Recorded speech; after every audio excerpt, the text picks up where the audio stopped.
As the NBA trade deadline draws closer, the Los Angeles Lakers are once again at the center of league-wide trade discussions. This time, the focus is not on blockbuster moves involving superstar names, but on smart roster upgrades designed to add depth, balance, and long-term flexibility.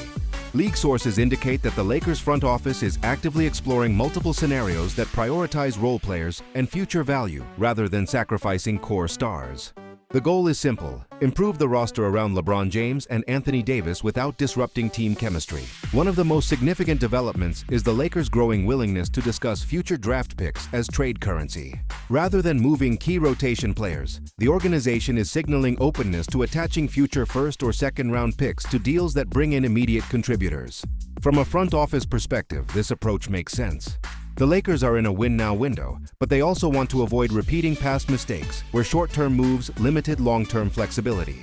By targeting depth players instead of stars, the Lakers can improve areas like wing defense, shooting consistency, and bench scoring. NBA executives around the league believe the Lakers are searching for players who can plug holes without demanding heavy usage or touches. Think high-energy wings, versatile defenders, or reliable shooters who can play 20 to 25 minutes a night. Among the names linked to the Lakers, Jonathan Kuminga has generated the most buzz. Kuminga, currently with the Golden State Warriors, is viewed by league insiders as a high-upside wing who could benefit from a larger role. While his athleticism and defensive potential are widely respected, his role in Golden State has fluctuated due to rotation depth and system fit. For the Lakers, Kuminga checks several important boxes. He is young, explosive, defensively versatile, and capable of guarding multiple positions. On a roster that has struggled at times with wing consistency, Kuminga could provide fresh energy and athleticism. However, any potential deal would be complex. The Warriors are not expected to move Kuminga cheaply, and the Lakers would likely need to include draft compensation and matching salary. At this stage, conversations are exploratory rather than advanced, but the mutual interest is real. While external trade rumors are expected at this time of year, one recent storyline created noticeable noise inside Lakers circles.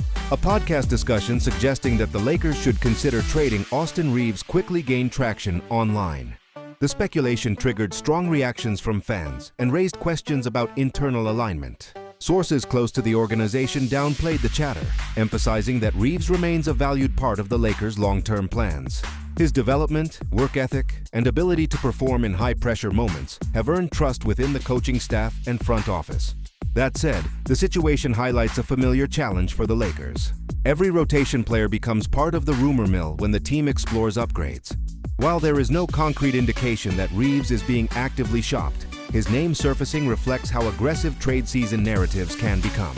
The Lakers' leadership is walking a careful line. On one hand, there is urgency to maximize the remaining prime years of LeBron James. On the other, there is recognition that chemistry and continuity matter, especially for a team with championship aspirations. Rather than reacting emotionally to every rumor, the Lakers appear focused on disciplined evaluation. They are weighing short-term gains against long-term consequences, a lesson learned from past deadline decisions. At this point, no deal is imminent, but league executives expect the Lakers to remain active in discussions right up until the deadline. Whether that results in a minor depth move or a more surprising transaction will depend on market conditions and how prices evolve. For now, the Lakers are positioning themselves as opportunistic buyers. They are not desperate, but they are prepared. If the right deal presents itself, one that improves the roster without mortgaging the future, the front office is ready to act. As trade talks continue, expect speculation to intensify.